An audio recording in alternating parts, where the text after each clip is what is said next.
Hello साथी, आज हम लोग उत्तर का विशाल मैदान देखेंगे।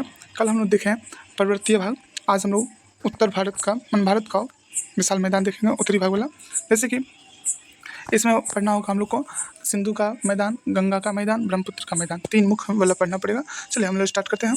तो हिमालय पर्वत के दक्षिण में, जो हिमालय पर्वत है उसके दक्षिण यानी कि नीचे सिंधु, गंगा और ब्रह्मपुत्र नदी का निर्मित मैदान विशाल मैदान कहलाता है। और इसी मैदान के बारे में पढ़ना है। इसका कुल क्षेत्र जो है सो 7 लाख स्क्वायर किलोमीटर है। इसमें तो ऐसे कितने सारे देश हैं जो इनमें समा जाएंगे। हाँ, समझे। पूर्व से पश्चिम की लंबाई इसकी 3200 किलोमीटर है। पूर्व से वैसे भारत का जो क्षेत्रफल है सो उसमें 32.8 लाख वर्ग किलोमीटर है। तो पूर्व से पश्चिम की लंबाई जो है इसकी 3200 किलोमीटर है और चौड़ाई जो है सो 100 से 150 किलोमीटर तक है। 100 से 150 किलोमीटर। समृद्ध मृदा आवरण, पानी की पर्याप्त उपलब्धता एवं अनुकूल जलवायु के कारण कृषि की दृष्टि से यह भारत का अत्यधिक उपजाऊ मैदान है। इसलिए यह सघन जनसंख्या वाला भौगोलिक क्षेत्र है। तो याद रखेंगे आप, सबसे ज़्यादा जो सघन जनसंख्या जो होती है वो कहाँ होती है, तो मैदानी भाग में होती है। कहाँ होती है, तो मैदानी भाग। और ये सबसे उपजाऊ वाला भाग है। इसकी चौड़ाई जो है 100 से 150 किलोमीटर के बीच में माना जा रहा है। चलिए आगे देखते हैं। उत्तर के विशाल मैदान का विभाजन इसमें 6 भागों में किया गया है। इसका मुख्य विभाजन जो है सो 6 भागों में किया जा सकता है। इसमें है, पहला है भाबर, तराई, बांगर, खादर, रेह और डेल्टा। ये 6 है। सबसे पहले देखते हैं भाबर प्रदेश। भाबर यह शिवालिक के गिरिपद प्रदेश में छोटे छोटे पत्थरों, टुकड़ों, जलोढ़ पंख के निक्षेप करते हैं, जिसे भाबर नाम दिया गया है। यह प्रदेश कृषि के लिए नहीं है। ये नदियाँ लुप्त हो जाती है। देखिए इसी में क्या होता है, जैसे ये पहाड़ वाला एरिया है, ठीक है, उसमें से पत्थर जो गिरते हैं टुकड़ा टुकड़ा टुकड़ा टुकड़ा, तो ये वाला जो क्षेत्र होता है नीचे में, लोग यहाँ रहते हैं, इस पर रहते हैं, लेकिन ये कृषि के लिए, यहाँ पे खेती बाड़ी के लिए ये उपजाऊ नहीं, मिट्टी तो है नहीं, यहाँ तो पत्थर है, तो ये उपजाऊ, इसी को बोलते हैं भाबर प्रदेश। और यहाँ पे ना जैसे नदी आई तो नदी तो इसमें तो गायब हो गई, तो नीचे देके बहती है। फिर आगे होगा तराई, हम लोग पढ़ेंगे, तो इधर तराई में जाके ये मिट्टी निकल, दलदली एरिया टाइप का होता है, ठीक है। तो आगे बढ़ देखते हैं। तो भाबर दिया जाता है, ये कृषि के लिए उपयुक्त नहीं है। यहाँ नदियाँ लुप्त हो जाती है क्योंकि वो पत्थर के वजह से नीचे में चली जाती है। और तराई प्रदेश, भाबर के दक्षिण में मैदान का यह भाग जहाँ भाबर की लुप्त नदियाँ फिर से भूपटल पर प्रकट हो जाती है। यानी देखिए, जो हम बोले अभी, जो जैसे कि ये पहाड़ है, पहाड़ से नदियाँ निकलती है, यहाँ पे पत्थर है, तो इसके नीचे में तो वो लुप्त हो गई और फिर यहाँ पे तराई वाला क्षेत्र में निकली, तो ये नदी यहाँ पे लुप्त हो जाएगी और यहाँ पे निकलेगी। तो ये हो गया भाबर प्रदेश और ये तराई प्रदेश, ठीक है। तो प्रकट हो जाती है और यहाँ पर अधिकांश भाग दलदल होता है। यहाँ पर वन तथा विभिन्न प्रकार के वन प्राणी पाए जाते हैं। यहाँ मच्छरों का प्रकोप होता है। और कॉप प्रदेश रेत के कम मात्रा रखने वाली सख्त चिकनी मिट्टी की भांति होती है। इस प्रदेश को दो भागों में वर्गीकृत किया जाता है। एक होता है खादर मिट्टी को प्रदेश में, एक होता है बांगर मिट्टी। तो खादर मिट्टी प्रदेश जहाँ पर बाढ़ का पानी प्रतिवर्ष पहुँचता है, और इसे नदियाँ का बाढ़ का मैदान या कछारी प्रदेश कहते हैं। प्रतिवर्ष बाढ़ के जल से यहाँ की मिट्टी नवीन जलोढ़ होती है। इनका रंग हल्का बालू और कंकर युक्त होता है। तो ये खादर वाला जो होता है, ध्यान रखेंगे, खादर से आप ध्यान रखेंगे, खाद वाला मिट्टी, यानी प्रतिवर्ष में पानी आता है तो यहाँ खाद की मात्रा इसमें बढ़ जाती है, यानी ये ऐसे ध्यान रखेंगे, इसलिए खादर मिट्टी कहते हैं। ये उपजाऊ ज़्यादा होता है ये मिट्टी बांगर की अपेक्षा। तो बांगर मिट्टी प्रदेश यह उत्तरी मैदान का सबसे विशालतम भाग पुराने जलोढ़ मिट्टी से बना है। इस मैदान में अत्यधिक ऊंचा होने के कारण यहाँ नदी के बाढ़ का पानी नहीं पहुंच जाता, अतः यहाँ पुरानी कॉप मिट्टी ही पाई जाती है। यानी कॉप मिट्टी 2 प्रकार की होती है, खादर बांगर। तो यानी कि ये बांगर में उपजाऊता कम होती है। रेह देखिए, बांगर मिट्टी के क्षेत्रों में जहाँ सिंचाई कार्यों की अधिकता होती है, वहाँ पर कहीं कहीं एक नमकीन परत या सफ़ेद परत बिछी हुई होती है। इसे ही रेह या कलहर कहते हैं। यह यूपी और हरियाणा, पंजाब के शुष्क भागों में पाया जाता है। डेल्टा जानते हैं, गंगा और ब्रह्मपुत्र नदियों में ने अपने मुहाने के निकट विशाल डेल्टा का निर्माण किया। जो ये बहा के जो लाती है ना मिट्टी वगैरह, उसी को बोलते हैं डेल्टा। तो ये मुहाने मतलब जहाँ पे ये समुद्र के पास जाके मिल जाएगी, तो समुद्र के आसपास वो मिट्टी जो बहा के लाई वो ढेर बना दिया बहुत ज़्यादा। तो मुहाने के निकट डेल्टा का निर्माण, जो भारत और बांग्लादेश में विस्तृत है। देखिए अभी जो हम बोल रहे थे, ये हिमालय हो गया, ये हिमालय हो गया, और फिर ये ईटा पत्थर कंकर है मोटा मोटा, इसको भाबर बोलते हैं। तराई ये दलदली एरिया है, और फिर ये भाबर और खादर, देखिए खादर हो गया नवीन, और ये बांगर हो गया थोड़ा ऊंचा प्रदेश जहाँ बाढ़ का पानी नहीं जाता है, ठीक है। देख सकते हैं हरा वाला भाग में होता उपजाऊ होता है, पीला वाला भाग देख रहे हैं खादर, क्योंकि पानी मिट्टी बहा के लाती है नदी। तो ये हो गया आपको। चलिए ये नदी वाली हो गया। चलिए आगे देखते हैं। ये उत्तर के विशाल मैदान का प्रादेशिक विभाजन है सिंधु तंत्र का मैदान।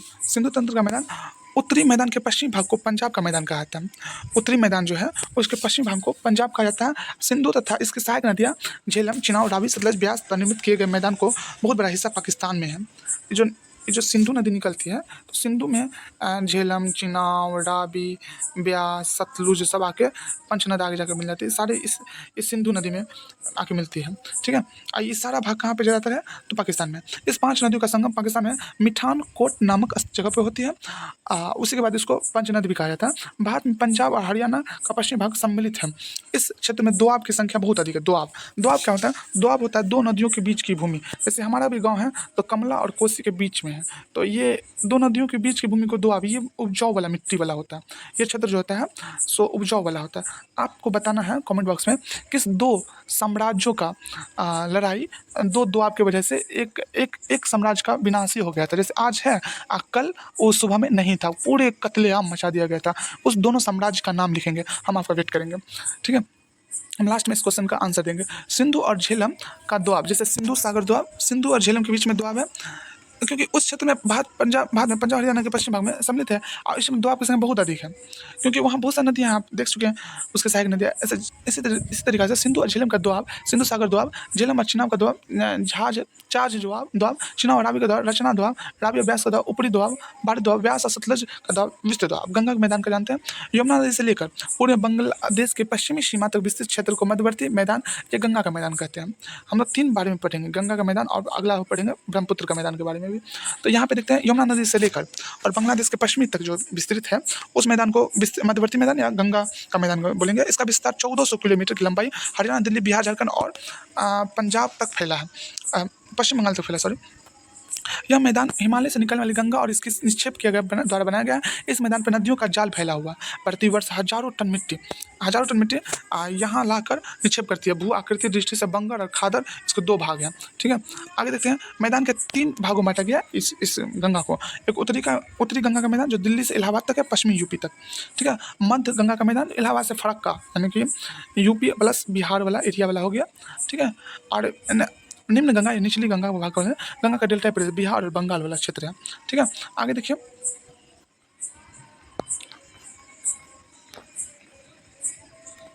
ऊपरी गंगा का मैदान को विस्तार पश्चिमी उत्तर प्रदेश में विस्तृत है और पश्चिम में यमुना नदी इसकी सहायक प्राकृतिक सीमा है, यमुना नदी। और ध्यान रखिएगा जो यमुना नदी गंगा की सबसे लंबी सहायक नदी में से एक है, सबसे लंबी सहायक नदी ही है और उसके बाद दूसरा है, उससे छोटी। तो उत्तरी गंगा का मैदान में प्रमुख नदियाँ गंगा, यमुना, रामगंगा, गंडक, घाघरा ये है। मध्य गंगा का मैदान में हो गया विस्तार, यह उत्तरी बिहार और पूर्वी उत्तर प्रदेश का विस्तृत है।